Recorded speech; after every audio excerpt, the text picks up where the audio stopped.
മർക്കോസ് എഴുതിയ സുവിശേഷം 1-ാം അധ്യായം 21 മുതൽ 28 വരെയുള്ള തിരുവചനങ്ങൾ.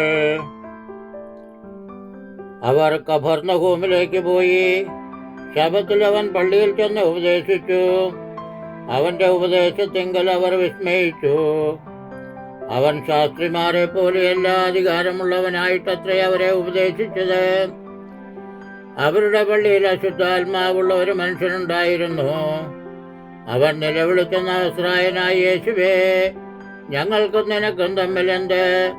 ഞങ്ങളെ നശിപ്പിക്കാൻ വന്നുവോ? നീ ആരെന്ന് ഞാൻ അറിയുന്നു, ദൈവത്തിന്റെ പരിശുദ്ധൻ തന്നെ എന്ന് പറഞ്ഞു. യേശു അതിനെ ശാസിച്ചു, മിണ്ടരുത്, അവനെ വിട്ടുപോയെന്ന് പറഞ്ഞു. അപ്പോൾ അശുദ്ധാത്മാവ് അവനെ ഇഴച്ച് ഉറക്ക നിലവിളിച്ച് അവനെ വിട്ടുപോയി.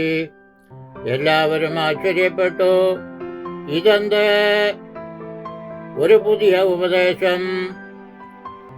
അവൻ അധികാരത്തോടെ അശുദ്ധാത്മാക്കളോടും കൽപ്പിക്കുന്നു, അവ അവനെ അനുസരിക്കുകയും ചെയ്യുന്നു എന്ന് പറഞ്ഞ് തമ്മിൽ വാദിച്ചു കൊണ്ടിരുന്നു. അവന്റെ ശ്രുതി വേഗത്തിൽ ഗലീല നാടയങ്ങം പരന്നു. ബാറയ്ക്കുമോർ.